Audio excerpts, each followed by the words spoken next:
Hello there, this is Chris Skilling from titledhack.com. Very interesting wee video for you today. I say we, it's about an hour and 35 minutes long. This is the DVD that was given away with issue 5, I believe, of the official Nintendo magazine in the UK, which was also coincidentally the first issue I was involved in. I joined the magazine in May 2006, right before E3 kicked off. And yeah, so when our editor and deputy editor returned from E3 with a bunch of footage, we then put this DVD together and gave it away with the magazine. So what we have here, this is just the menus for it. I've basically, a lot of footage in this DVD hasn't been seen since, because, well, for reasons I'll get into later on. But the good thing is, I saw a lot of people talking about it. I tweeted it. I was going through my house, kind of clearing stuff out, and found it, put it on Twitter, and a lot of people reacted to it because I forgot I had footage. As you can see, there is stuff like Project Hammer and Wii Sports Airplane, stuff that didn't really come out in those forms, at least. So I've kind of put it on Twitter saying, to the best of my knowledge, this is still the best quality footage of those games around. And yeah, there was kind of good, kind of a lot of likes and retweets and stuff, and people saying, "Oh, I'd love to see that." So obviously for copyright reasons I couldn't just lump it up on the site and just go, here you go. So I get in touch with Future Publishing, my old employers, and basically asked for permission to basically rehost this entire DVD in its entirety, so that anyone who didn't have it can finally see it and see this footage of stuff that some games that were never released, some games that were released in a different form, and just generally some games that were released around about the kind of launch of the Wii, just so you can kind of try and relive the kind of hype of what is now 13 years ago, which is crazy to think about. But yeah, it was a great time for me. Obviously this is more than an hour and a half long, so as well as just talking about the games, I'll try and share some kind of ONM related stories as well for people who used to read the magazine, just so you can kind of get an idea of what it was like working for the magazine at the time. But yeah, it was exciting times. It was extremely exciting times. But yeah, thankfully Future have given me permission to basically host this entire thing. I'm not going to be, with my VHS preservation project stuff, I provide a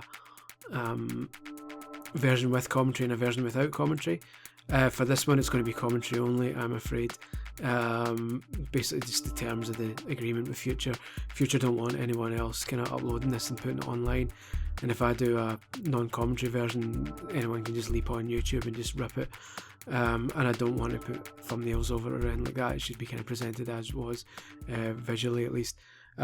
So the only option, unfortunately, is to do this with commentary all the way through it, so that nobody can kind of rip the video and claim it as their own and start sharing it about. So sorry, I know it's a bit of a shit move, and I know you may want to kind of watch it minus my chat, but it's kind of, that's the agreement with Future I've got. It's it. The license they've given me is just for me to put it on my site with my commentary, essentially, not to just kind of provide the DVD untouched so that anyone else can kind of rip it and put it on their own site. So yeah, there we go. Them's the breaks. If you desperately need it, you're going to have to go on eBay and kind of look for old second-hand copies of it. But yeah, sorry, this is just obviously me waffling until you get through all the DVD menus. I've ripped this entire DVD, so you're getting all the menus as well. But it looks like it's pretty much finishing, so I'm going to crack open a can of Iron Brew. Not sponsored, this video, but I recommend it nonetheless. And here we go. This is a series of, I believe this is B-roll footage that we were given and just lumped onto the DVD as well. The DVD was put together by Chandra Nair, who at the time was the deputy editor of Official Nintendo magazine and eventually became the editor. So yeah, when you go to, it used to be, and sometimes happens as well, when you go to events like this, you're given B-roll footage like this, where you're given the name of the footage and how long it lasts. And what essentially happens is if news, TV news channels or any other kind of not documentaries, any TV shows want to cover it, want to talk about this Wii that's coming out, they'll take this B-roll footage just so there's commentary over it, and obviously this tells you how long the footage is, so they'll be able to choose from these clips and decide which clips are long enough to go in their coverage. So it's basically just a set of untouched kind of. See, there's no music in this one as well to make it easier for TV shows to put their own music and dialogue over it. So yeah, it's a peek behind the scenes of B-roll footage. So that's basically what this is. It's a selection of B-roll footage with no nonsense behind it. See, there's no sound there, so you can have like a TV show's theme in the background. Someone saying, "Here's the Legend of Zelda: Twilight Princess, where you can use the Wii remote to control Link's actions," all that kind of stuff. So yeah, so that's what this initial thing is, just a montage of this footage. There'll be trailers and stuff later on. Obviously Twilight Princess will come later on, and most of these games will come later on in the video in kind of longer bites. This is just kind of small chunks. Remember when I saw this, everyone was going, what is going on with this? This is the thing, so at the time the Wii was still fairly... When I joined ONM, the name Wii was only like a week or two old. Until then, everyone thought it was going to be the Revolution. And just before E3, Nintendo said, no, actually it's called the Wii. I heard rumours once, I saw a rumour recently actually that someone, another UK journalist, I can't remember who it was off the top of my head, was basically got a text from a Nintendo PR shortly before it was announced saying it's called the Wii, sorry. Because obviously this was presumably decided in Japan and not everyone around the world kind of was into it, especially when you consider that obviously the word Wii has different connotations around the world. For in the UK it means urine, so you're basically selling someone the Nintendo piss, which isn't ideal. But hey, what can you do? This is more kind of general, obviously, footage. These kind of lifestyle shots that kind of appeared alongside the Wii and took a long time to get rid of. There's still occasional publishers still like to do these every now and then. I think Ubisoft does the occasional lifestyle video to this day. Ubisoft loved it. They, as you'll see later on, they properly went all in with these lifestyle people in front of the TV acting the way they would never act in real life. I think this is a proper trailer now, not B-roll anymore. But yeah, I remember getting this video streaming in the E3 conference, and just really bad quality. Obviously at the time it was 2006, video streaming wasn't exactly as impressive as it is now, but who would do that? Come on. It's just, I understand the need to show people sitting in front of the TV just kind of pointing a remote and you go, okay, so that's how you play it. But tuck jumps in the middle of your living room, that just wasn't it. Disaster. That was a great game. A very underrated Wii game.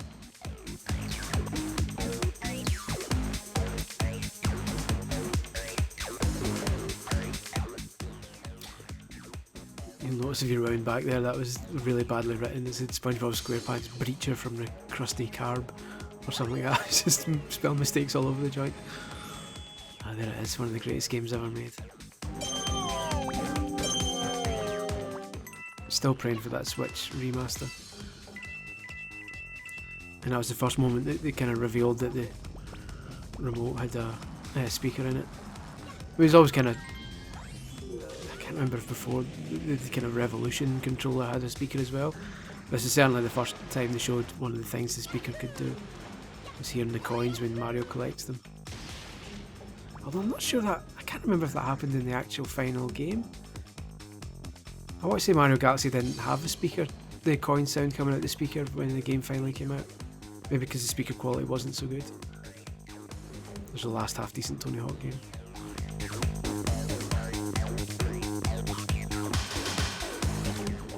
Micronesia, I'm sure that got a different name.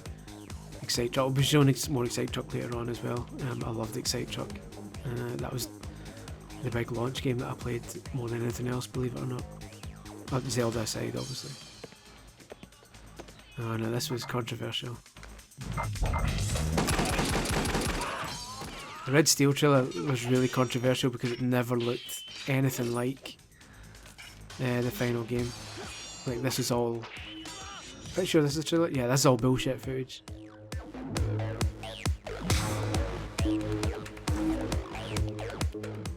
And there it is, Rayman Raving Rabbids, before it became Rayman Raving Rabbids. That's a strange one that needs more investigation, I think, because I think there's more footage of that later on. That's mere months before the Wii's launch, and it was a completely different looking game, so something was going on there. There's Sonic Wildfire before it became Sonic and the Secret Rings. And this Project Hammer, expect more of that later on. That's a very interesting one for reasons you'll soon see.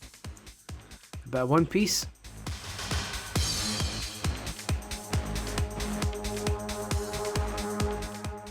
Just Madden, generic. I quite liked Madden.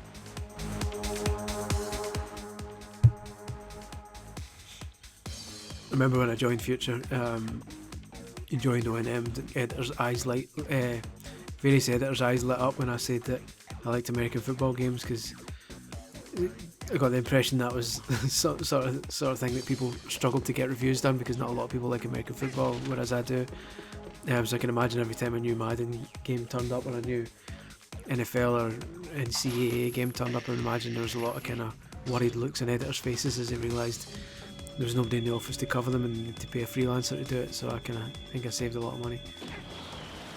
Well, having said that, I reviewed some NFL games for like Official Xbox magazine at the time and stuff, just because we were all in the same office. Look at that, dick. If you stood upside down like he was doing with the remote, it wouldn't work. The remote wasn't designed to turn 180 degrees round like that. False advertising. That worked really well though, using the remote pointer. Although it was obviously improved later with Wii Remote Plus, Motion Plus and stuff like that at the time, that was still an awesome thing. When it worked, there was still fiddly bits involved in getting the sensor bar on your telly and getting it. I remember at Christmas when the Wii first came out, and after Christmas we got loads of emails from readers. Basically, obviously assumed we were Nintendo because we were the magazine they were buying that said Official Nintendo Magazine on it, so loads of readers would send us emails and calls in the office saying this isn't working, how do I get my Wii remote working? And 9 times out of 10, because it was Christmas time, we'd say, have you got Christmas lights? And they'd say yeah, we'd say turn them off, because the sensor bar was reading the Wii remote. When you press a button, it basically shines a kind of infrared, like kind of unseen light at the sensor bar, so the sensor bar's looking for the light. Tell the remote's looking for the lights on the end of the sensor bar, and when it sees the Christmas lights, it thinks they're the sensor bar lights, and it kind of messes up. So yeah, it's still a top tip today. If you've still got a Wii running, don't put Christmas lights or candles or anything next to it, because the remote will see extra lights and get confused. Yeah, it's Metroid Prime 3 Corruption. Now at this point, all this footage, the majority of this footage from now on, was recorded ourselves. I say ourselves, was recorded by Chandra Nair, who used to be at Cube magazine back in the day, GameCube, an unofficial GameCube magazine, and he had an enormous kind of fancy TV quality video camera, which he'd basically used to interview people, because Cube used to bring out DVDs alongside some issues. So whenever he interviewed like wrestlers for WWF at the time, games or whatever, he would do those interviews with this big fancy camera, so that when it ended up on DVD it would look good, like good condition, good quality. And he obviously brought his camera with him to Official Nintendo Magazine when he joined us. So he went to E3 with this big beast of a TV quality camera. So while other sites like IGN were at the time, IGN was the big site at the time,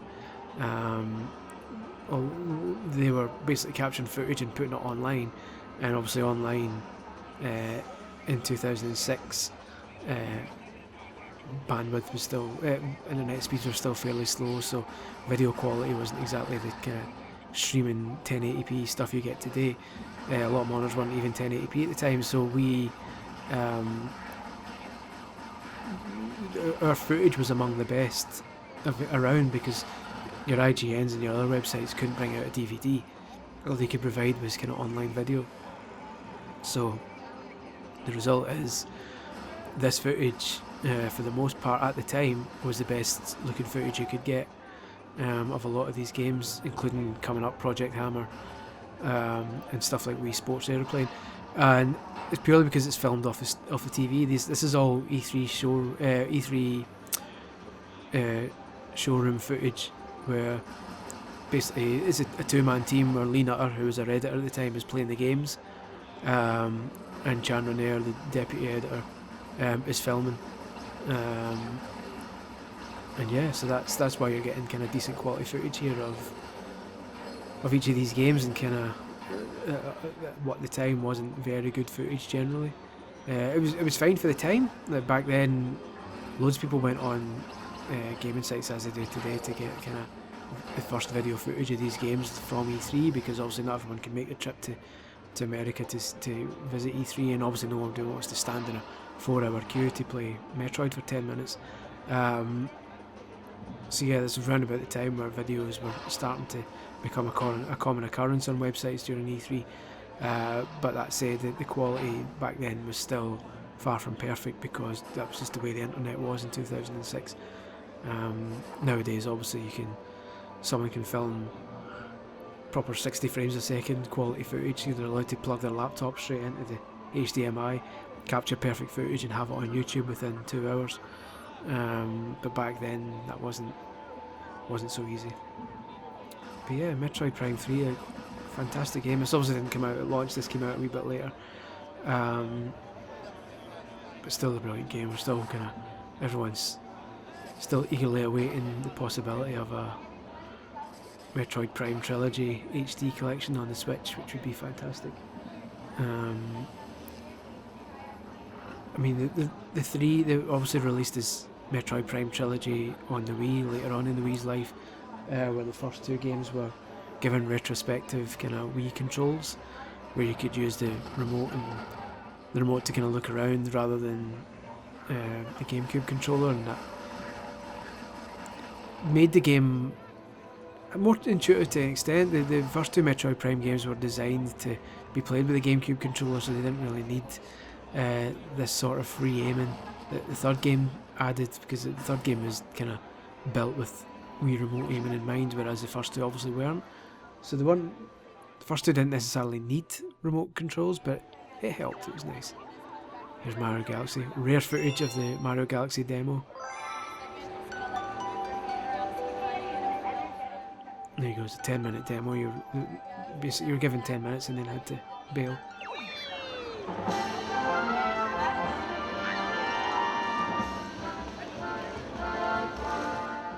I appreciate the frustration in seeing someone playing Mario Galaxy not very well, but you also have to bear in mind this isn't just people playing the game for the first time. This is people holding a Wii remote for the first time as well.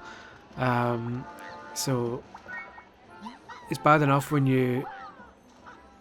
Well, I'd say bad enough. It's frustrating enough when you watch footage of journalists playing games for the first time when they go to E3 or what have you, and they're taking direct capture footage of them playing a game for the very first time. But add to that an entirely new control method with concepts like a pointer and motion controls, and you've got to give the guy a bit. I think it was Lee Nutter playing this. You've got to give him a bit of slack and appreciate that he's also getting used to a nunchuck and remote combination as well.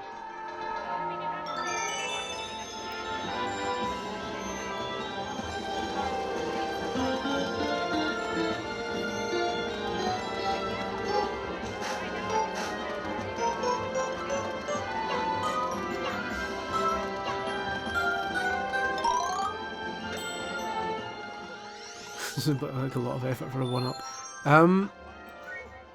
Yeah, you can see the HUD wasn't kind of ready in this game yet, and that wee interface at the bottom is Lee struggling with using the warp star. The power meter and all that wasn't kind of working yet at this point. It's just that like a Mario face at the bottom. So yeah, you can see this is obviously unfinished, because obviously Galaxy didn't launch with the Wii either, so this is probably still about 9 months away at this point. I can't remember exactly when Galaxy launched. I need to check it. You can hear someone there if you go back and rewind it. You can just faintly hear the helper next to Lee saying, "Shake your hand," because this is another thing when you go to these press events. There's always a helper standing next to you. These companies employ kind of staff who before each event are briefed on the game, so usually the first people to see these games are the kind of helper staff they get, because they're designed to when the journalists, when the press turn up to play these games for the first time, they're supposed to have people stand next to them who know the game inside out already, so they can give advice. So if you get stuck at a point and you've only got 10 minutes of a demo, you don't want to. Companies don't want your feedback in your preview to be, I played this game for 10 minutes and got stuck and didn't know what to do, it was garbage. So they want people standing next to you saying, oh, you're stuck, well, here's what you need to do, and just get you past the bit you're stuck at as quickly as possible. Which is why Lee was being told there to shake his hand. So like, you could very easily get lost in this bit, but he's just been kind of guided towards a star so he can get off this big asteroid and move on to the next bit.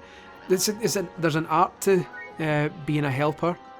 I've had some helpful ones in the past, and I've had some absolutely infuriating ones who go a bit overboard and kind of think that you've never seen a video game in your life. Because to be fair, a lot of them, especially with the Wii, because the Wii was a more kind of the Wii appealed to a wider range of gamers than before, so there was a lot of people who'd never really played video games much, if at all, and stuff like Wii Sports kind of got them into it. So there was a lot of non-gaming lifestyle press turning up to events like this now.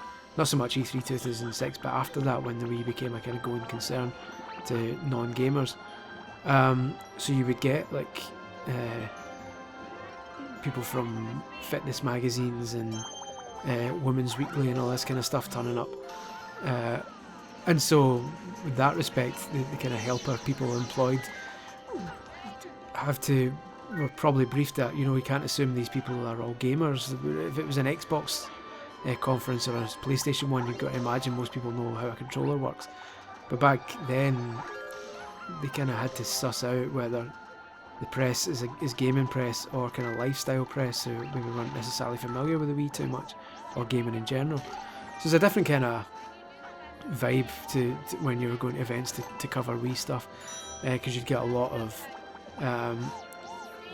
this is a Wii remote, you have to put on your strap, Nintendo say you have to. I'm like, I know, I'm with Official Magazine, oh okay, but they still kind of have their script in mind of how you're supposed to. They have a script. You have to press this button to do this and that button to do that. And they talk you through the basics, almost like a tutorial stage in a game. And like any tutorial stage in a game, they can either be really boring and over the top, or they can just be like, "Do you know how to play this game?" And I'll be like, "Yep, okay," and then just leave you to it. Those were always the best ones. Here it is, Smash Brothers.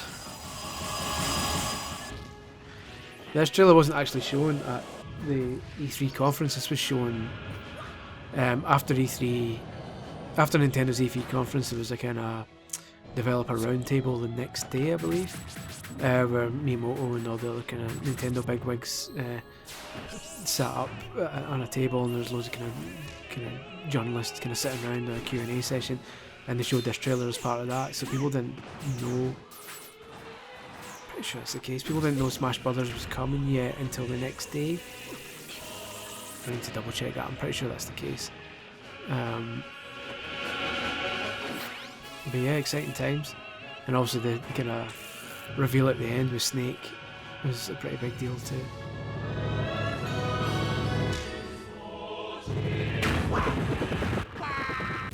That was a brilliant game. Everyone, always the kind of serious, super serious Smash Brothers fighting community that always swore by Melee because they thought Melee was more balanced, but I didn't really care that much. And here's your wee codec.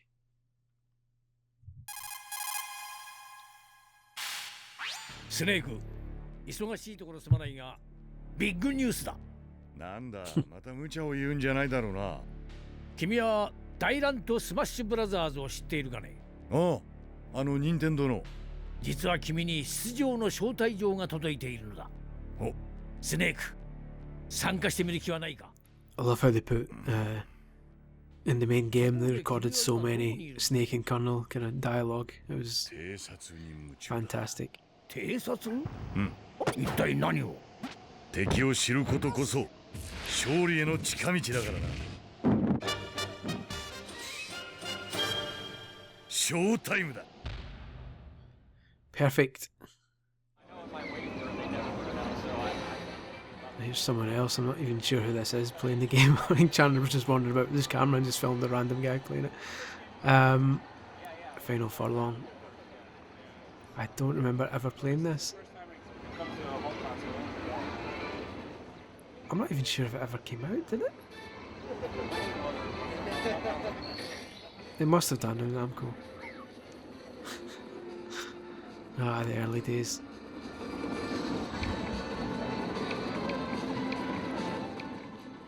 Stuff like this that kind of gave the Wii a bad name among gamers. Unfairly, I would say. I mean, as someone who, because of where I worked, probably played more Wii games than any other journalist at the time. Yes, there's a lot of games with random waggle in there, but there's a lot of great games that used it well as well. Here we go, Project Hammer. So this, to my knowledge, is probably the best quality footage of Project Hammer you'll see online. Because Project Hammer was scrapped. This is a Nintendo developed game that ultimately didn't make it to completion. It was never released. From what I can remember, I'm sure I played this. I don't remember if to the best one. I remember either playing this or being told how to play it, told how it played in kind of extreme detail. But I'm pretty sure a lot of these hammer swings weren't controlled by actually swinging the remote. I'm sure you could just press a button to swing it, and that kind of removed half the fun. Because, I mean, you're holding a remote, which obviously kind of doubles as a hammer. But you can see there's moments here where he's swinging the hammer and that cursor isn't really moving much, which implies it's not being swung. It's just being... nothing's really happening there. A button's being pressed instead. And it's almost like you're using the cursor to point at where you're aiming it rather than actually what you're swinging.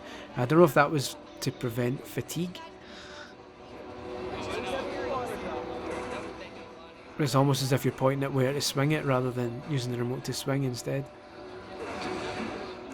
But yeah, it looked interesting, I thought. It was certainly different from anything Nintendo was kind of used to releasing at the time, so it was an interesting change of direction for Nintendo, but obviously for whatever reason they decided it wasn't good enough and was to be scrapped. Obviously stuff like that car damage looked terrible. But yeah, it's a really a really un-Nintendo game, which could have worked in its favour, to be fair. This was the era when lots of people were saying Nintendo only makes kids games, blah blah blah blah blah. And even though there were a couple of kind of examples you could call on saying, well, the GameCube had more Resident Evils than anything else, and the stuff like Eternal Darkness, there still weren't many games you could point on to say, look, Nintendo doesn't just do kids games, and this could have been another one, to kind of add to the evidence that wasn't the case. But there you go. But yeah, Project Hammer, it's an interesting one. We'll probably never see it again in any form. This is the kind of closest you'll get as EZ3 hands-on demos. Yeah.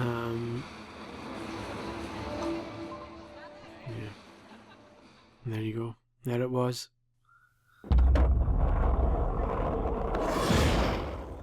Tony Hawk's Downhill Jam I reviewed for ONM, and I didn't think it was too bad. It was different from normal Tony Hawk games in that you couldn't just freely roam about wherever you want. Every stage was set in a big massive slope, and you had to basically get from the top to the bottom, almost like a race type situation.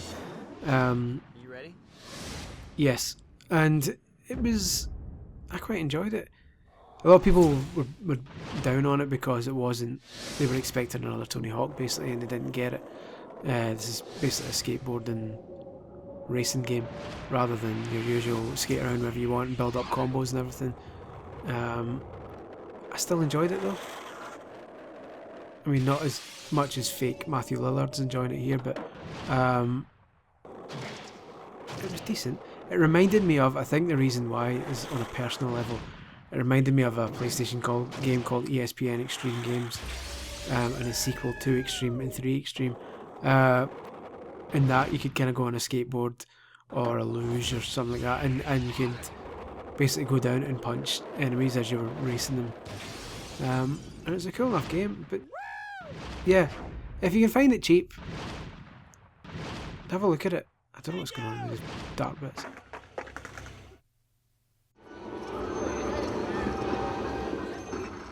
Here it is, Twilight Princess. For those who weren't around back 13 years ago, Twilight Princess was going to be a GameCube game, and it was in development for GameCube for years and years and years, and kept getting delayed and delayed, and as Miyamoto always says, a delayed game eventually becomes good and a bad game is bad forever, so it was delayed and delayed and delayed until it was going to become good.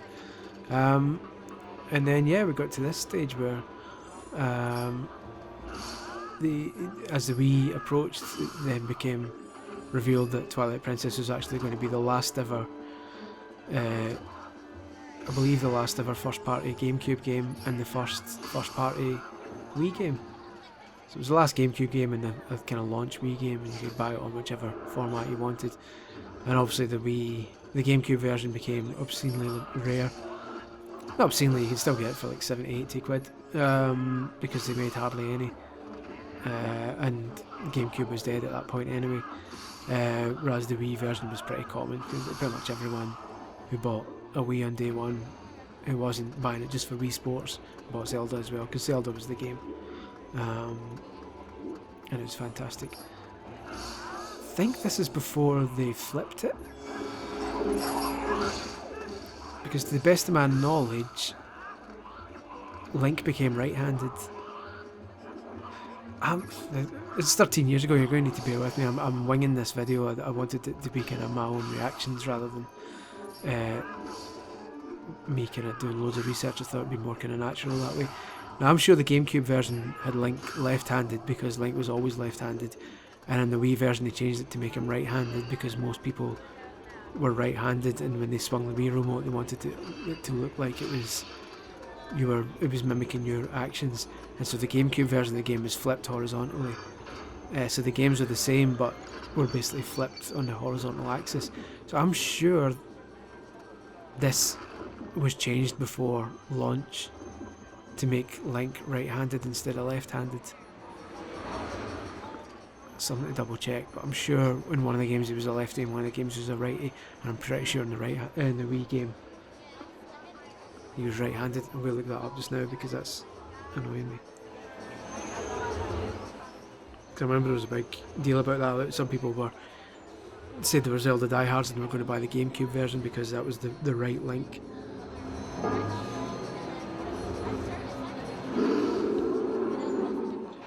Zelda right-handed. So I'm just googling it.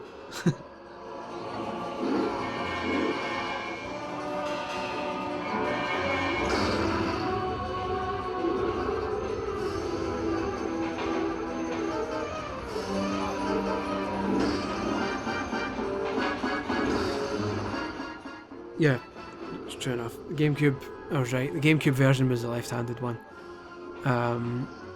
So yeah, this is seemingly based to an extent on the GameCube version, or before they basically turned the Wii version into a right-handed game. So this is kind of early footage of the Wii version of Twilight Princess before it was flipped to make Link right-handed.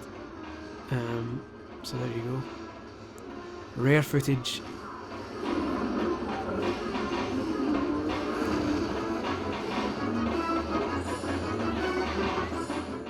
Of course, Link's pretty much right-handed in Breath of the Wild now, isn't he?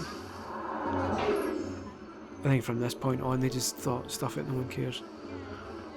Some people cared, but most people didn't.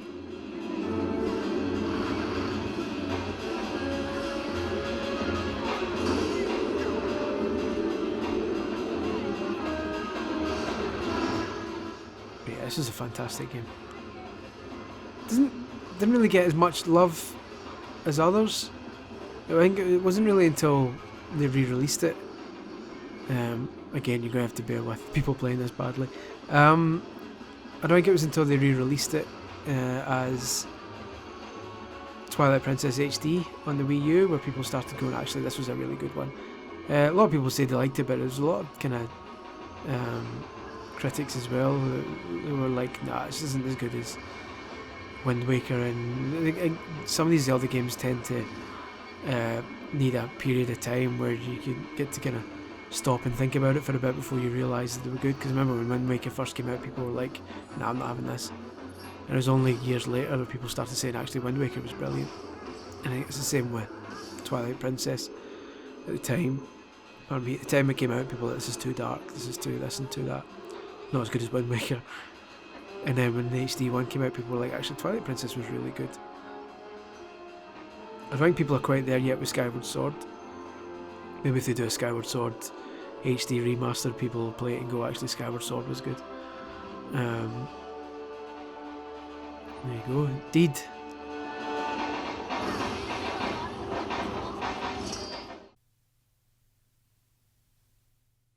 Madden, yes!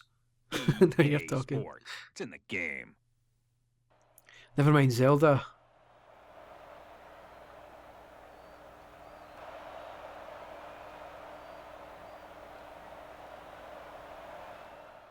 The jaggies and that. This is the thing about the Wii, because the Wii didn't have HD HD output. It was 480p at most, so there's a lot of jaggies, which is unfortunate. But that was Nintendo's stance at the time. It was at the time in 2006, not enough people had HD TVs, and maybe Nintendo wrongly kind of predicted how quickly HD TVs were going to become commonplace, because only by, like, say 2008, 2009, a lot of people had them, and the Wii was still a number of years away from being dead, so it suddenly became exposed as a pretty crappy looking output. Whereas at the time, most people were still using it on on a standard def telly, so they wouldn't have noticed the difference. The difference quickly became noticeable just a couple of years after it came out. But in hindsight as well, maybe it was the right move, because if they'd given it 720p or 1080p output, they would have had to improve the processor, which would have cost more money. And I think, if I remember, it launched at 180, I think. And I wonder how successful the Wii would have been if it had been, say, £250 instead. How many people would have considered it an impulse purchase and bought it because of Wii Sports and the tennis on Wii Sports and the boxing. That was a lot of the Wii's initial sales, were people buying it purely for Wii Sports. And at a price point of 180, that's just affordable enough for. Bear in mind, we're just entering a recession at this point as well. That was just enough for non-gamers to go, yeah, I'm going to play that, it looks fun. If it had been a bit more expensive with an HD output, who knows, maybe the Wii would have been a failure as well, because that kind of non-gaming audience might never have existed. So hindsight's 2020, and people can look back and say, well, the Wii games looked really bad from a gamer's point of view. It should have had HD output, but like I say, if they'd done that, the gamers would have been maybe happier, but the non-gamers might not have come on board because it would have been too expensive. So sometimes these things happen for a reason. Wii Sports Airplane, now this was never released in this form, at least. This is your first kind of early-ish look at what would become Woohoo Island as well. This was sold as one of the kind of... At this point, it wasn't clear whether Wii Sports... I don't think it was known at this point that Wii Sports was going to be a package of multiple games. It looked like it was going to be a series of different sports games, so Wii Sports Tennis at the time was potentially going to be just its own thing, I think. And it wasn't until later that we realised that Wii Sports was going to be tennis, golf, boxing, baseball, and whatever the fifth sport, bowling. So Airplane was kind of going to be one of the Wii Sports games, but ended up not happening that way. Obviously, it didn't come out for a long time. And eventually became part of Wii Sports Resort, the kind of flying section of Wii Sports Resort, and then obviously later on as well, this became like a spiritual successor, was Pilot Wings Resort on 3DS. But this is the earliest kind of, almost like a prototype of what that ended up becoming. And maybe one of the reasons is because this required you to use the Wii Remote to kind of control it. And the Wii Remote was great for tilting and stuff like that sort of thing, but it wasn't 100% accurate. It wasn't until Wii Motion Plus came out that this stuff felt kind of proper one-to-one. It was just using accelerometers at this point to kind of estimate how you were turning it, and if that kind of got out of sync and wasn't calibrated properly, just led to problems. I think there's problems later on in this video when Lee kind of turns the controller too far and then it messes up.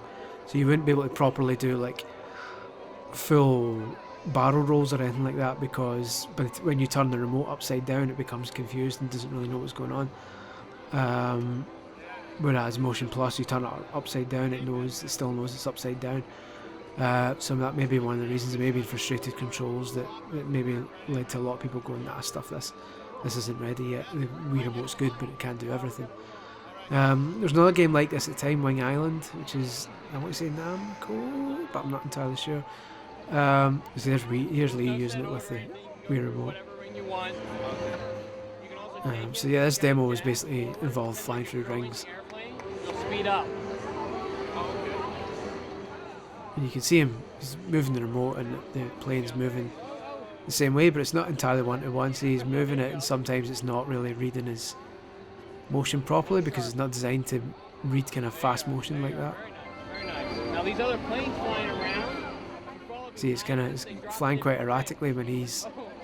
There you go, you still got the ring. He's one of these particularly talkative helpers if you listen to him. Nice big loop to loop. There you go. You get some G-forces going on. Nice, very nice. There you are. Good job. Good job. So patronising. But yeah, that's the kind of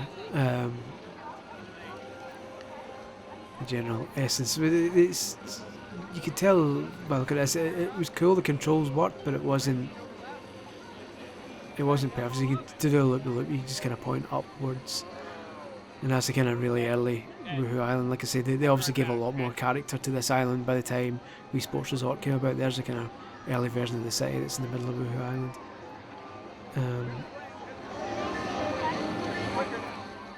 Games like Wii Fit as well. It became like a character of its own, Woohoo Island. I remember at one point Nintendo wanted to basically shoehorn it into as many different games as possible. So it was in Wii Fit where you could run around the island, and it was in Mario Kart as a stage and stuff like that. I think it's a Smash Brothers stage as well. So Woohoo Island has been in more games than probably Samus this generation. There's Lee playing baseball.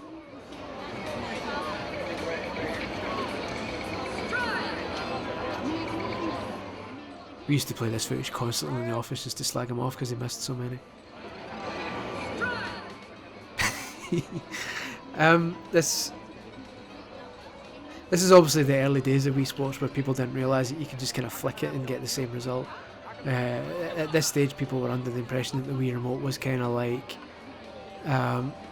what Motion Plus ended up being, that it was proper one-to-one motion, whereas I didn't realise the remote was just kind of really looking for... there's the accelerometer. It had the accelerometers built in it, but didn't have any gyros to get massively nerdy. When we went to nerdy levels, when it came to covering this stuff in the magazine, when Motion Plus came out, the gyros kind of... The difference between gyros and accelerometers only pick up change in speed and tilt and stuff like that. So the tilt sensors and that. So when you're playing Wii Sports Golf, for example, when you swing it, all the remote is finding is picking up is how fast you swung. It's not picking up it's picking up how fast you swung, and it's picking up the way it's tilted. So it's got a tilt sensor and an accelerometer, and that's it. When Motion Plus came in, it added a gyro, which kind of helped the remote discover where its place was in 3D space, so you could move it forwards and backwards and tilt it and side to side and all over the place, and it would kind of know roughly where it was in 3D space. Whereas the remote doesn't know where it is. It's just looking for motion. It's looking for acceleration, and it's looking for tilt. Whereas the gyro was like, okay, we're at this position, now we're moving to that position.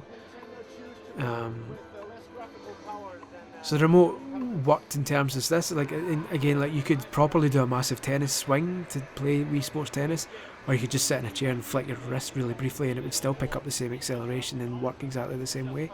All it's looking for is the acceleration to suggest a swing has been done. Whereas if you played it with a Motion Plus, if Wii Sports Tennis had Motion Plus controls at the time, a wee flick of the wrist wouldn't have worked, because your tennis player would just do a tiny wee flick of his wrist as well.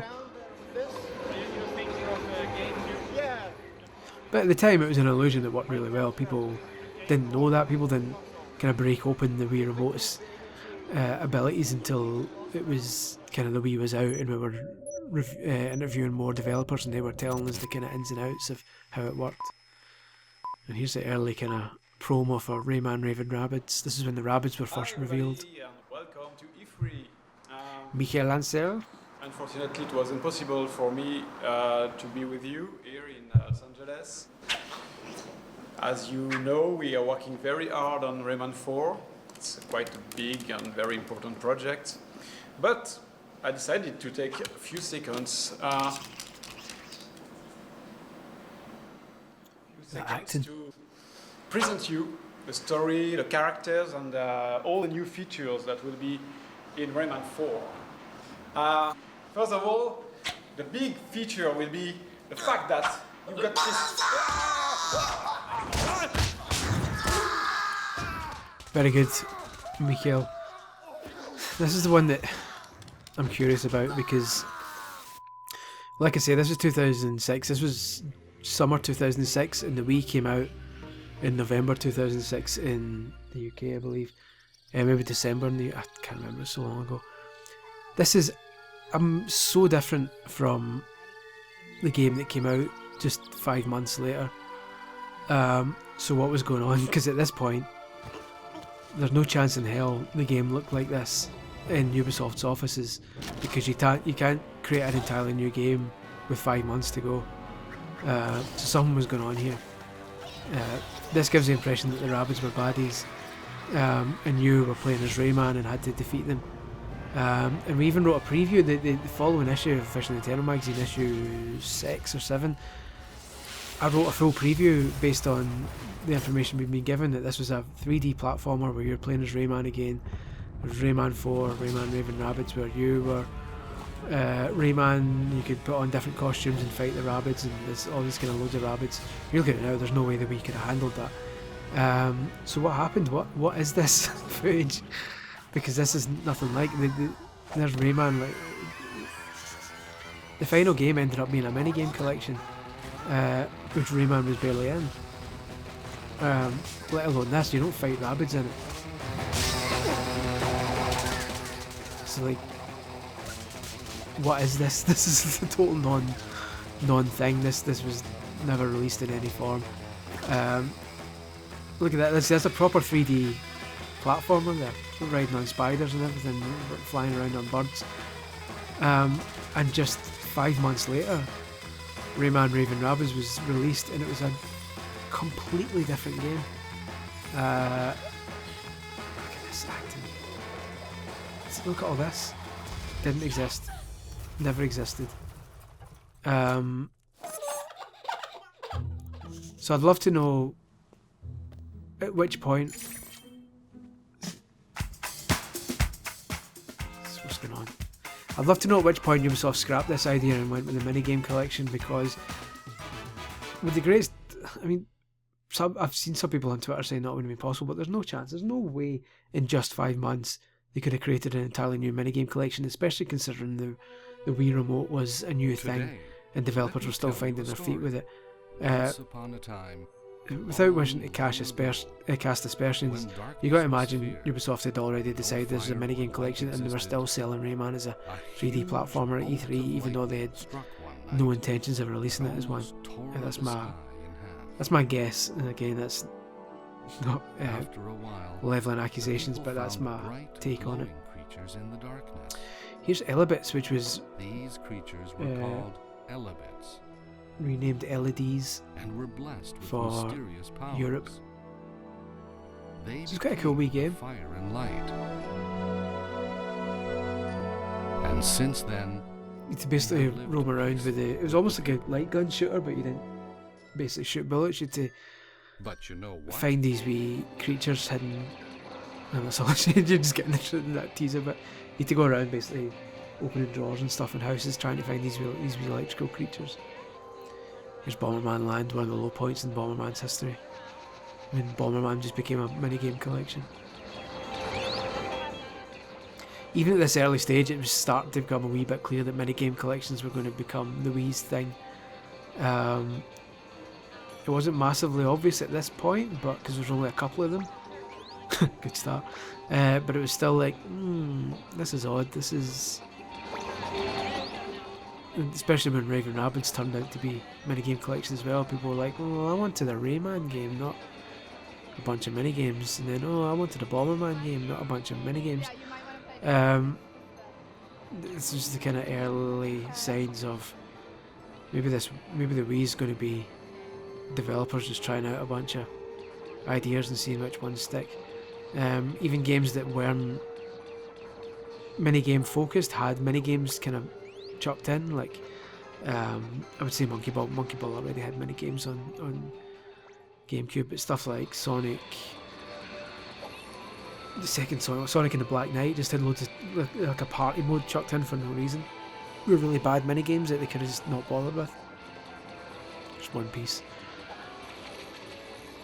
Try to do fishing better than Twilight Princess.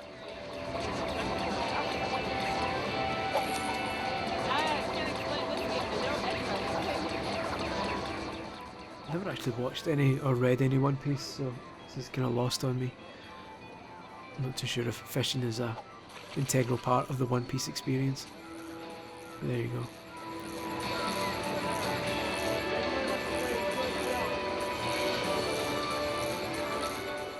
Certainly teaching that fish a lesson though.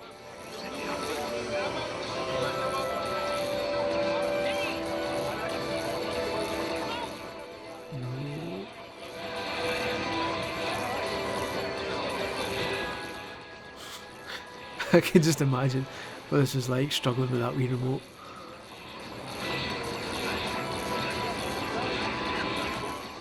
Because it probably isn't that accurate, even for something like this. There you go, on your cell, Luffy.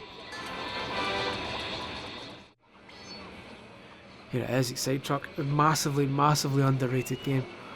I absolutely loved Excite Truck. I would kill for an HD re-release of Excite Truck and Excite Bots, which didn't make it to the to Europe. That we imported when Excite Bots came out in America. We imported it because we got an American Wii and a Japanese Wii as well in the office, and we fully expected it was the first part of the Nintendo game, so obviously it's going to come here eventually. So we covered Excite Bots in ONM in preview form, saying, "Yep, it's definitely coming. Here's Excite Bots, it's looking good," and it was looking good. I loved the American release.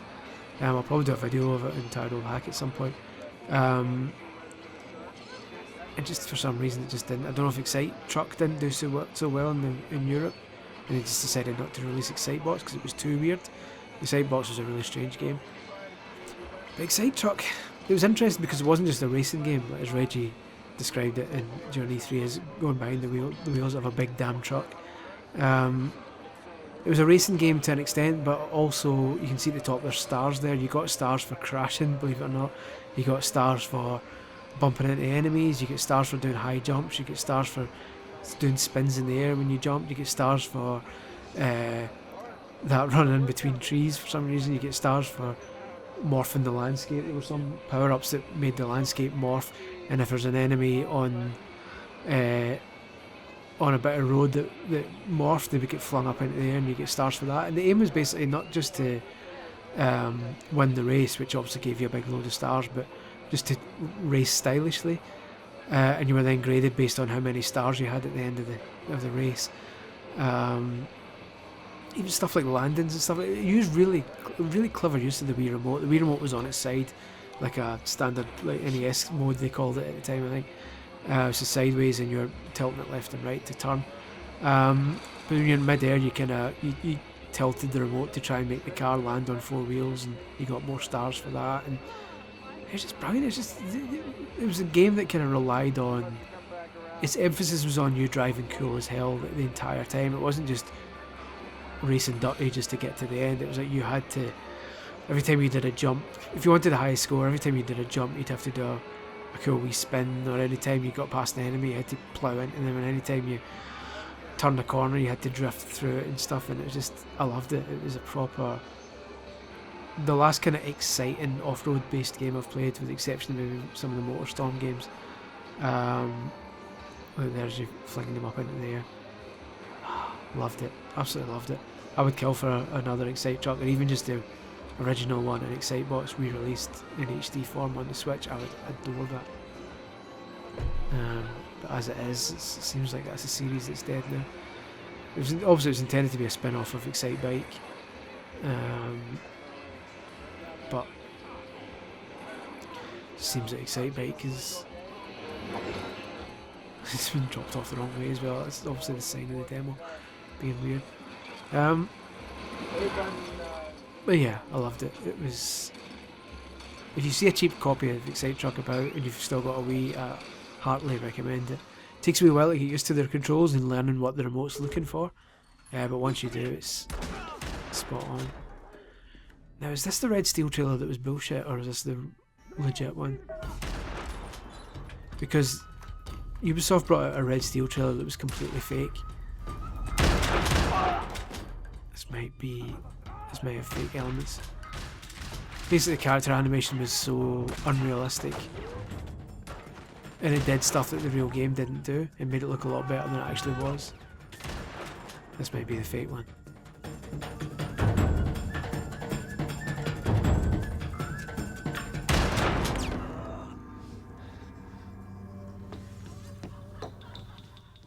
Yeah, because games didn't really move like that.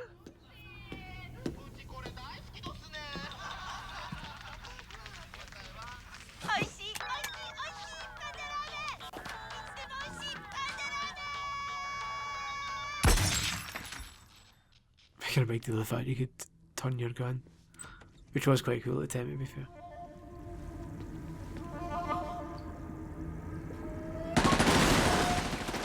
Yeah, this is the fake one because there's no way the Wii could handle that sort of water physics.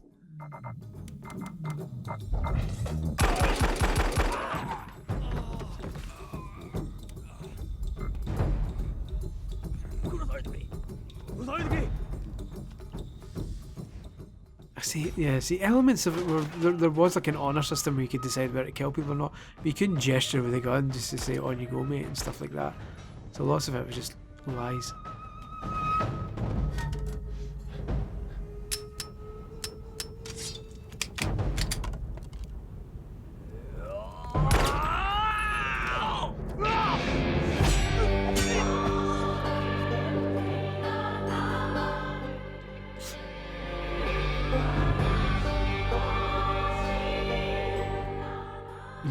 Some nonsense here.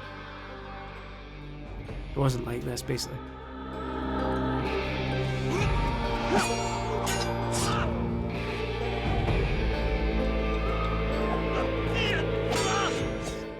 It got a lot of people excited, but this just wasn't.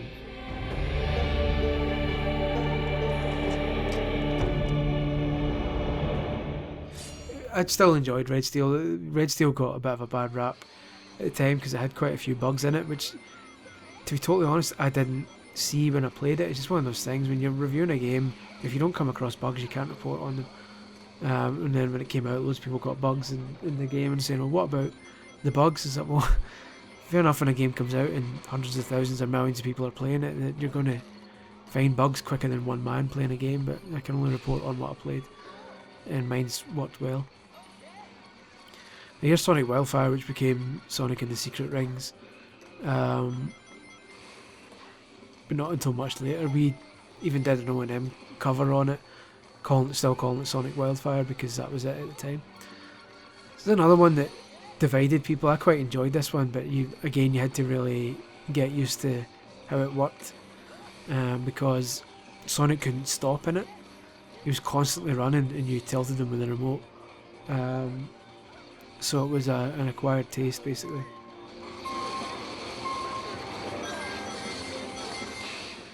You'd build up speed and just keep going forever, and you had to just kind of tilt him sideways.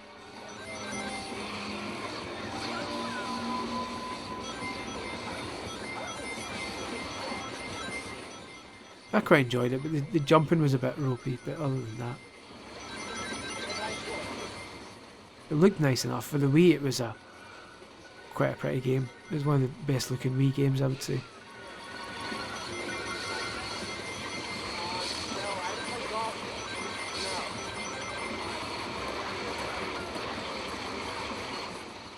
It's unfortunate the way this DVD was offered that it's not. The DVD isn't perfect quality. Do you know what I mean? It's obviously based on Chandler's tapes, but the tapes were then kind of digitised a wee bit more and kind of downgraded a wee bit more. You can tell by the kind of copyright signs at the bottom it's not perfect, which is a shame because it'd be nice to see stuff like this, Project Hammer and stuff like that in absolutely 100% perfect quality. But this is, like I say, this is still as good as you'll get, I think.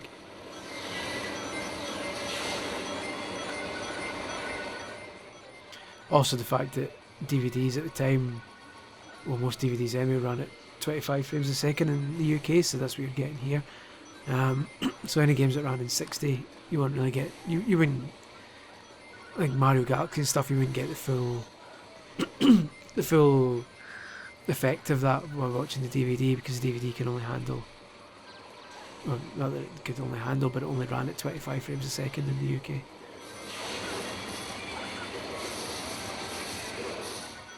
I'm sure you get the gist of what's going on here, despite the reduced frame rate and reduced picture quality.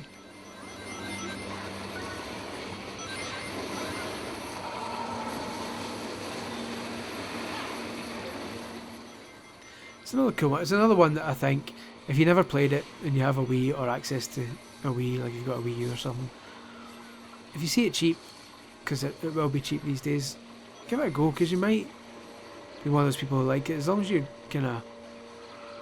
Obviously at the time when it came out as well, the Wii was still fairly newish. It wasn't brand new, but it was newish. The people were still kind of learning the quirks of the Wii remote and what it could do and what it couldn't do. Like nowadays, most people kind of are more comfortable with the Wii remote's limitations, and I dare say Sonic and the Secret Rings would play better these days for most people who, now that they know how far they can push the remote. I think a lot of the frustrations people had with this game was extending the remote beyond what it could actually do, and then getting really bad controls as a result.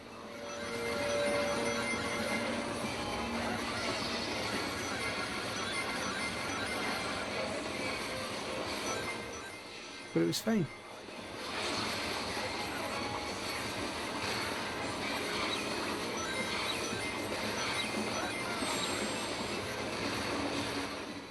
They had some atrocious music though, which looked the best, kind of, say the best, that all Sonic games from that era had horrendous music. Sorry to people who like the Sonic music, but come on.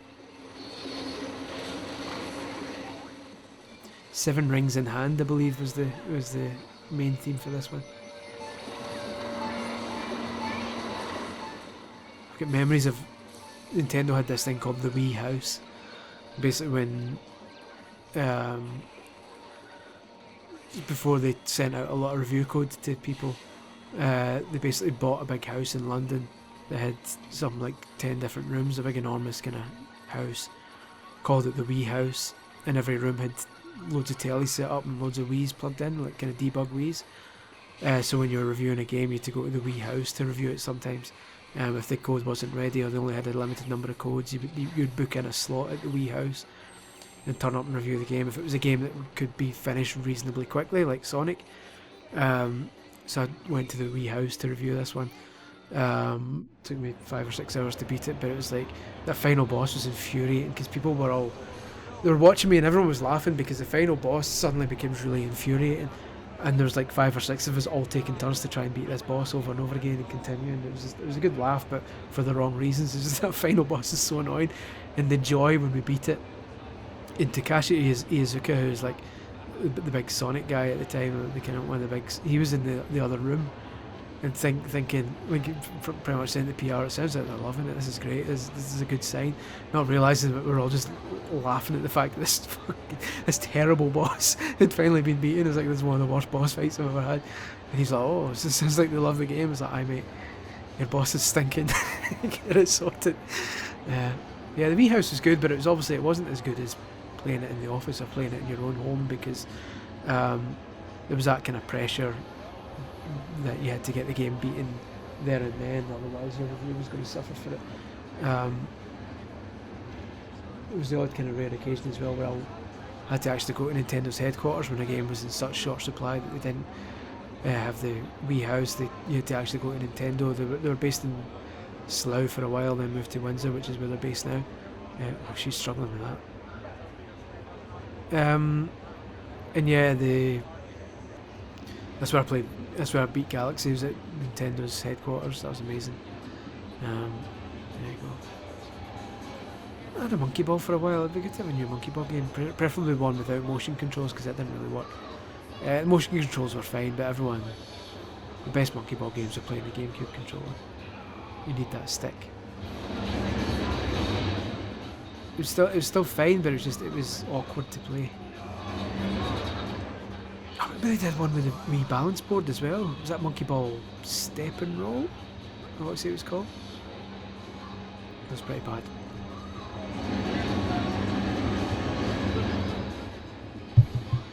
Well, it looks like, based on this, it looks like Monkey Ball wasn't playable at E3, and instead they just did a video showing Japanese people playing it badly. So it must have not been ready at that point. Although it was a launch game, so they must have got it sorted quite quickly.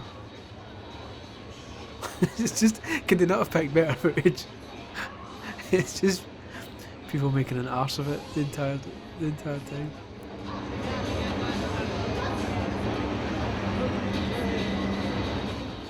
Well done, me man. Well then.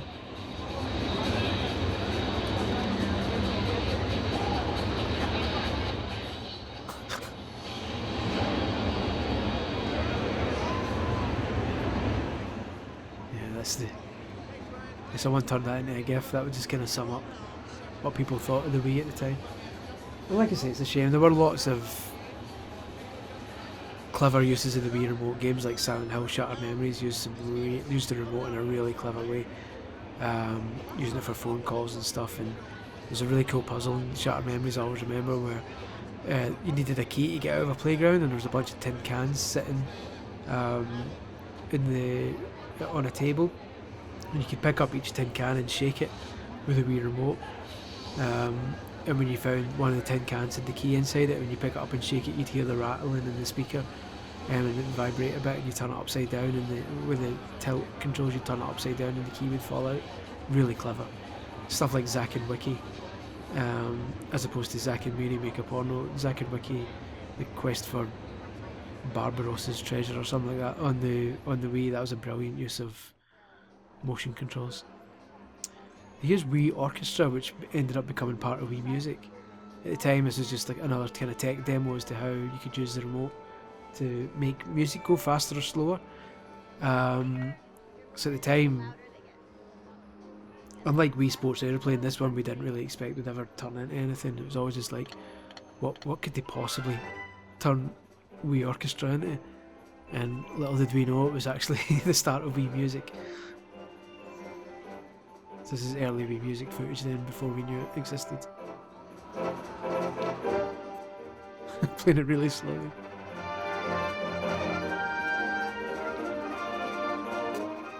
The general idea of this was the faster you would move the remote up and down like a conductor's baton, the faster the music would play.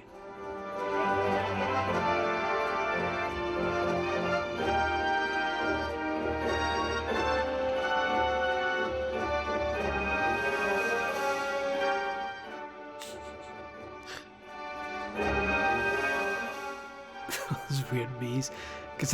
Also bear in mind that Mii's were brand new at the time as well, so people were still getting used to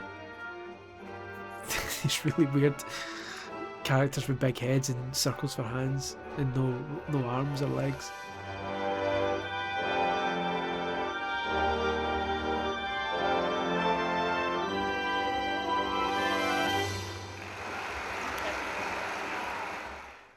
Well done.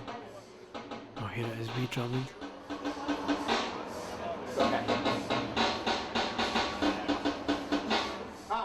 This is obviously... Oh, Jesus. Obviously this is responsible for one of the most embarrassing moments in Nintendo history, when Ravi Drums, some weird professional drummer guy, basically turned up on the Nintendo stage and just was flailing about like a maniac playing these Nintendo drums. Everyone was just going, what is this? Little known fact, Ravi Drums turned up further down the line to drum at Donald Trump's inauguration ball or something like that. That's a legit fact. If you look up Ravi Drums Donald Trump, you'll find him at Donald Trump's some sort of ball or something for his inauguration. Ravi Drums was there, so it's not like his career. I suppose in terms of stature, I suppose his career got better, but in terms of him playing in terms of embarrassing moments, he's not kind of moved on. Are you alright, mate?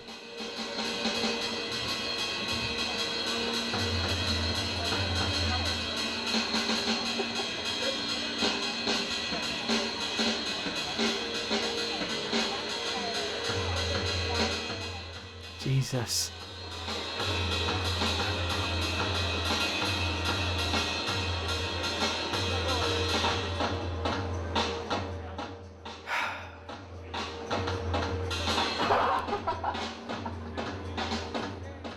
I mean, okay, like, I've got a feel for the chap on the left, who I'm presuming as a journalist, being made to play drums with another one of these Nintendo helper guys who's trying to be as enthusiastic as possible. But you wouldn't have got me doing that. Basically, at the time, so fair play to him. But yeah, it's still... It's interesting that it actually says there Wii Music Orchestra on the left, but Wii Music wasn't announced at the time, so... they just told everyone it was just Wii Orchestra, so that's interesting to see. It seems like the Wii Music name was already kind of set in place, even though Wii Music itself wasn't announced for a couple of years later, a year or two later. But at the time, no one was told that Wii Music was going to be a thing. This was just a tech demo, Wii Music Orchestra and Wii Music Drumming.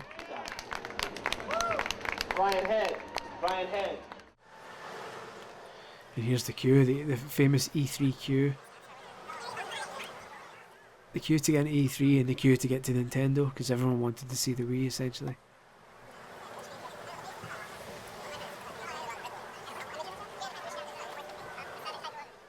I'm sure if I remember there's a wee cheer in here at some point. It sounds like a lemming, because it's sped up.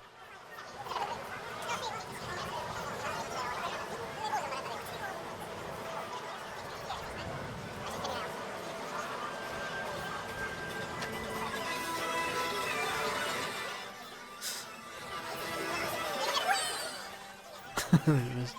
Whee! Yeah, it's a crazy queue. Never ended up going to E3. I was always in the kind of the home front, like doing all the coverage from home, like doing the website coverage and stuff. Because at the time it was harder to get reliable connections at the venue. Back then, there's like bespoke press rooms where you had to go and write up stuff and send it over, and any time you obviously spent in those press rooms was time you were wasting because you weren't in queues and you weren't playing the games. So generally any news that broke, there was people back in the office in England, which is where I was, kind of working away and on news stories and starting the magazine off. Star Fox DS, that ended up becoming Star Fox Command.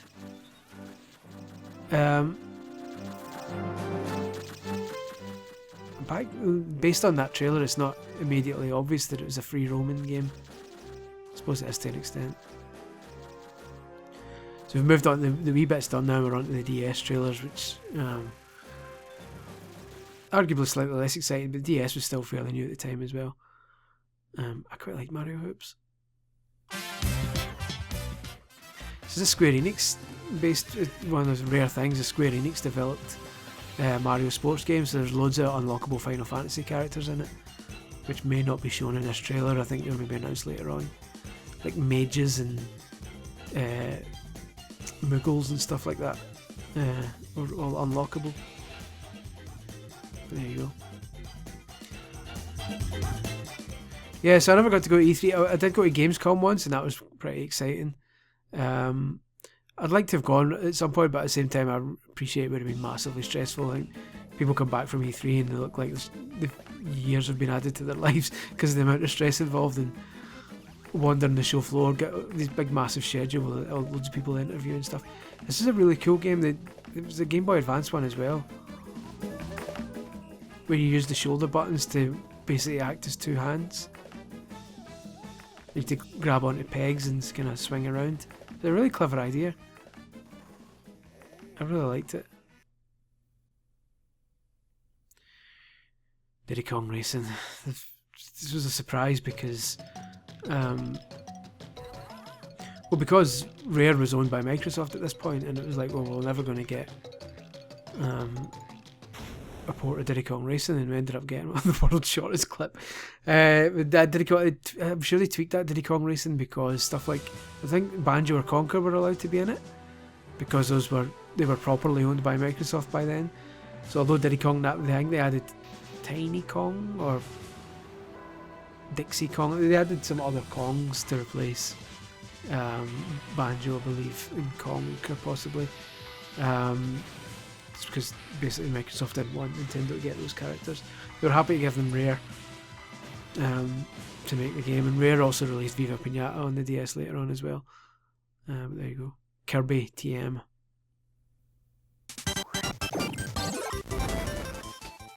God, which one was this? This wasn't Squeak Squad, was it? The Kirby games all kind of merged together in my mind. This is one where you can swallow a load of different people and then combine their abilities in your stomach before you process them. So if you had someone that had a sword ability and you swallowed them, and someone had a fire ability, you could combine the sword and the fire to get a fire sword. So it's a bit weird that you could basically control Kirby's stomach. As Yoshi's Island DS, as it became known. This was decent. This is one where they added baby Bowser and baby Donkey Kong, I believe. And baby Peach as well there. There's baby Donkey Kong. That was a good Wii game. Also not as good as the original Yoshi's Island, but still decent enough Wii platformer.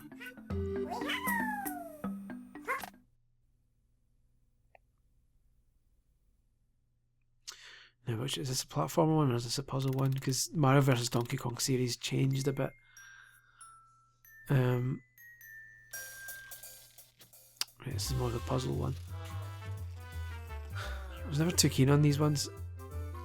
I preferred when Mario vs Donkey Kong was like you could control the characters directly rather than using your touch screen to move them about like a Lemmings game.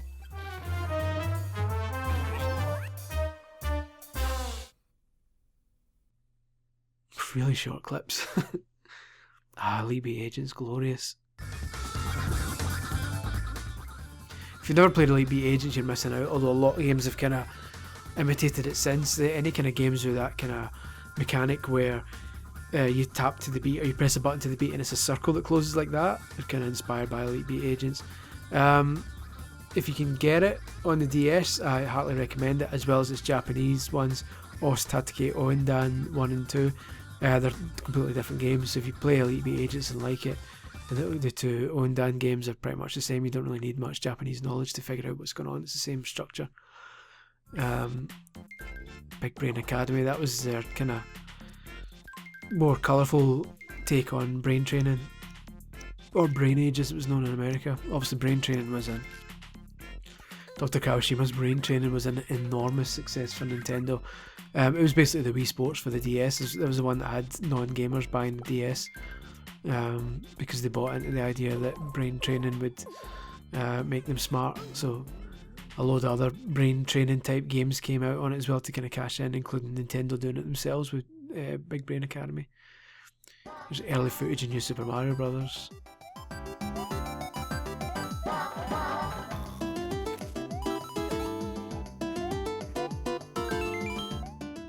It was a great game.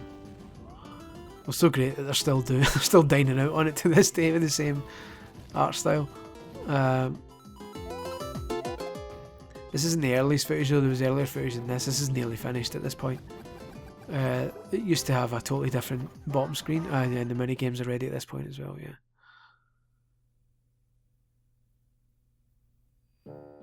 Oh, Phantom Hourglass.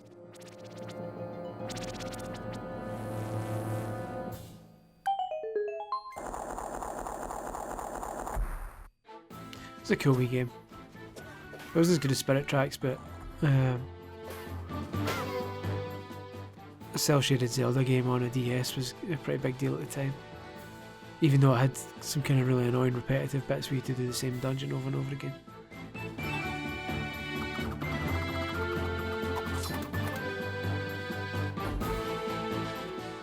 Yeah, it still had some clever puzzles though.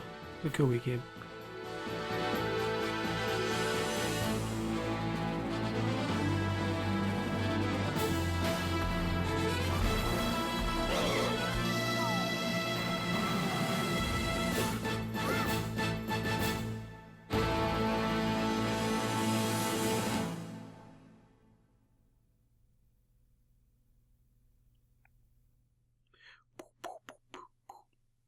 Product not Mega Man yet ZX.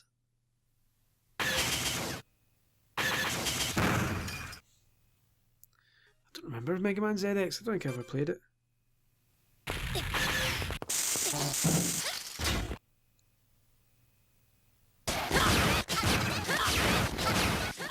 I wasn't bored getting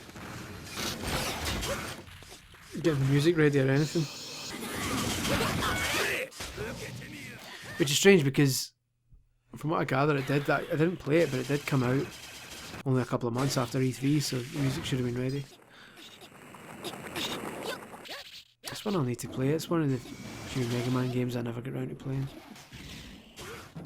I never really bothered with like Battle Network or any of the kind of RPG ones, but in terms of platformers, I always tried to play most of them. So this one just kind of passed me by. I need to remedy that. Maybe my next purchase. Looks half decent.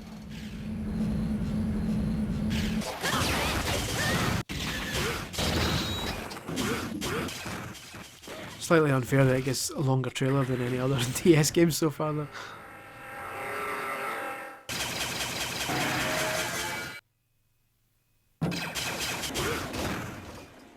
Remember the hassle involved in capturing DS games. Yeah, for a while, I can't remember what we did initially because it was a while before we actually got a capture unit in. But then when we eventually did, that kind of changed our lives. We got a Nitro unit, which is basically a big DS capture. It was a big, massive box that took DS games and had a DS attached to it, an old original chunky DS attached to it with a massive thick cable. Basically, you could put the cartridges in there and plug it into a PC, and you could play the game on the DS. And press a button, I think it was F9 on the keyboard, and that would capture a bitmap screenshot of whatever you were playing at the time on the PC. And you could then obviously take the screenshot into Photoshop and enlarge it. That's the time when you're capturing bitmap images. If you go into Photoshop and enlarge, this works with retro games as well. If you're capturing PNG files of emulators, if you go into Photoshop and enlarge it with nearest neighbour, you can, like say 5 times, you can make massive screenshots that don't affect the quality. But the DS screens were so tiny, it was like a 180 something resolution. You had to do nearest neighbour resizing, otherwise it just became a big bloody mess. Top tip, that's the stuff we had to go through when we were capturing screenshots. We were never happy with our Wii screenshots though. The Wii was always a swine to capture. Because most capture units at the time, especially in later years, were kind of HD based capture units. So you could easily capture 360 and PlayStation 3 stuff. But our Wii screenshots always looked a wee bit blurry because our capture device wasn't great. We got a better one later on in the magazine, so you could see, as you flick through the magazine over the years, the quality of the Wii captures started getting better. We got one which supported the UK version of 480p component video. With PAL 480p is slightly different to the normal 480p, so the vast majority of capture units at the time only accepted the American type and struggled with the British type. So it wasn't until later on in ONM's life that we got a 480p UK compatible capture unit, at which point you could just capture footage and go back through it frame by frame and capture things, which was basically changed our lives at that point, because we could capture the exact screenshots we wanted instead of just randomly stabbing at a keyboard and hoping that we'd captured the right frame.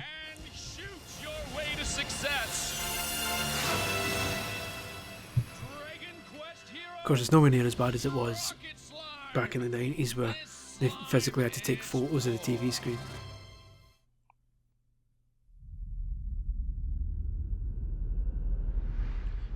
Final Fantasy 3. I remember reading that when Mega Drive and Super Nintendo games came into magazines at the time, they all prayed that when you pressed the start button, you would get a clean pause without it saying pause on the screen, and definitely without it going to a menu or anything, because if you could pause the game cleanly, then that was just perfect for them to take screenshots, because they could then line up the camera and take perfect pictures of the TV screen without it moving and blurring, and making sure that helped them make sure they got exactly the right screenshot.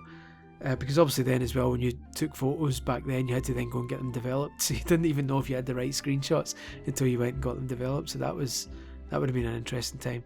So me moaning about a crappy capture card and not being able to freeze it at the right moment is kind of small fry compared to what it was like in the 90s.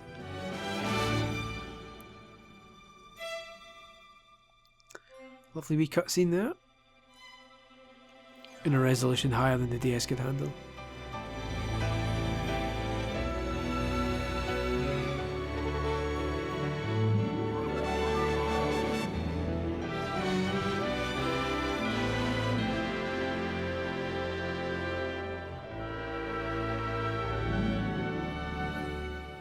Lovely.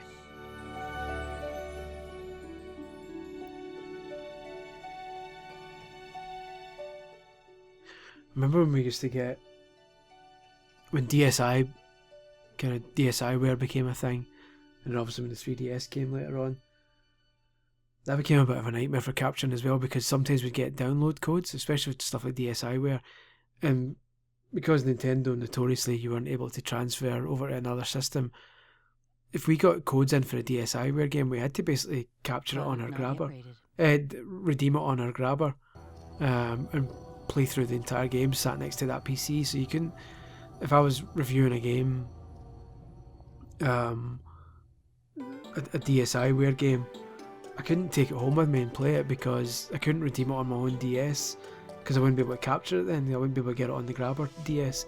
So I had to basically redeem it on the grabber 3DS or DSi, play the entire thing connected to that PC. It was a big thick cable, it didn't really have much give on it, so that wasn't the best way to review these games at the time, but there you go. I apologise on Chandler's behalf for spelling attorney wrong at the bottom. But that's life. They're out on Switch this week, I believe. Switch and Xbox One and PS4. The first 3 Ace Attorney games. If you like the looks of this one, you can now buy it on Switch or Xbox or PlayStation. Just released the first 3 games. Top tip. Love these games, really well written.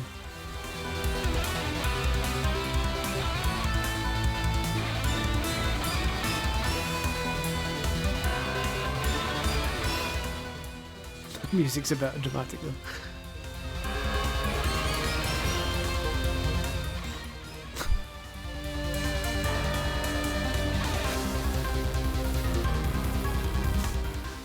Why indeed, Phoenix? Why indeed?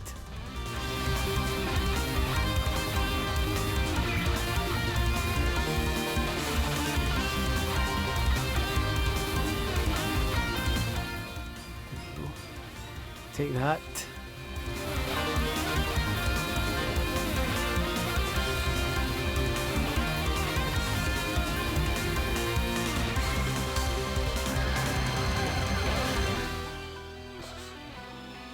Massive walkthrough of a Phoenix fight. Like, alright, Capcom, get a point.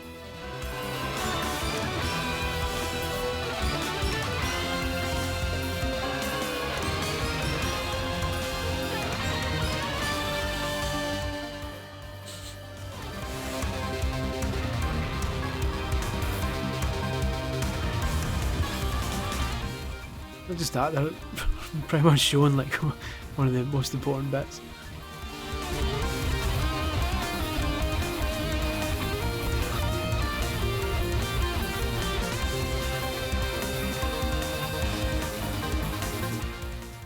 It's basically showing the solution.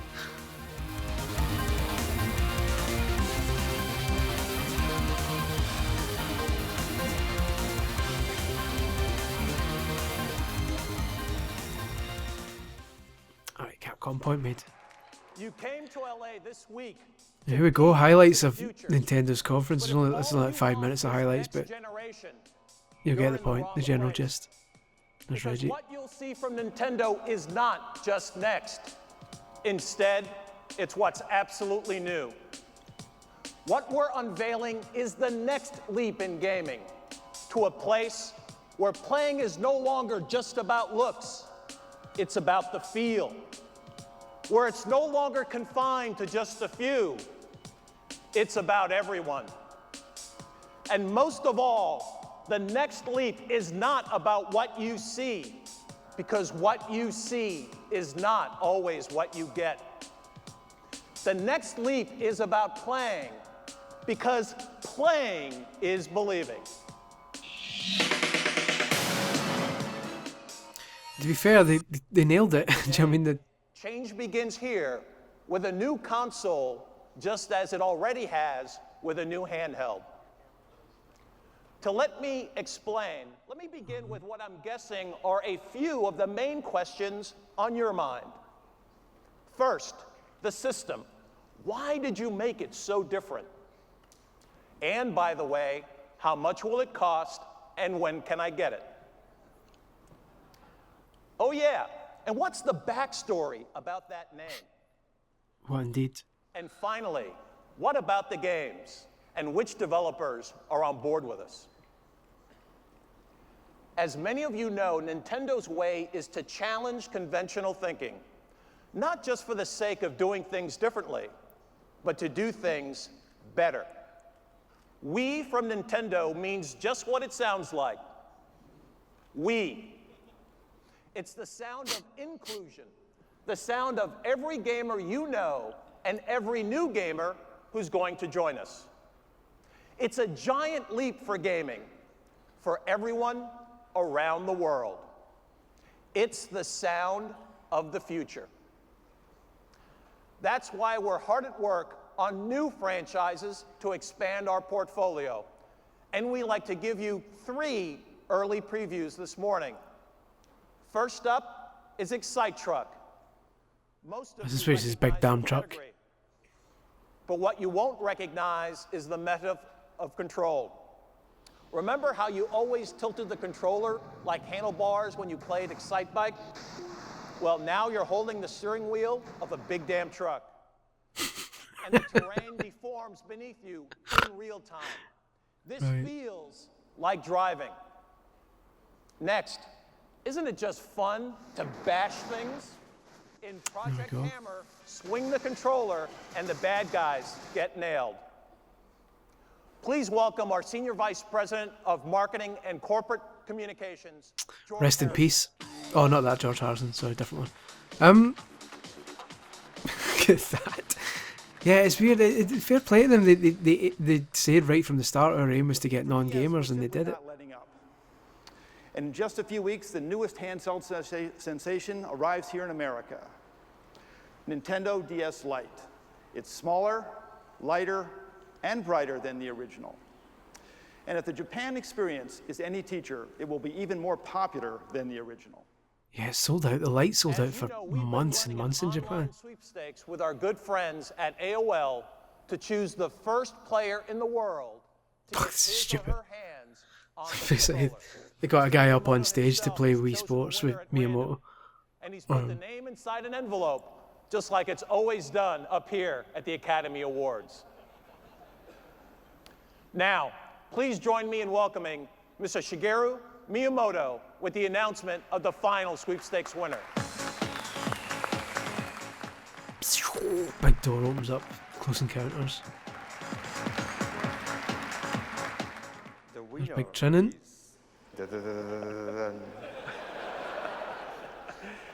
Scott Dyer. Scott Dyer.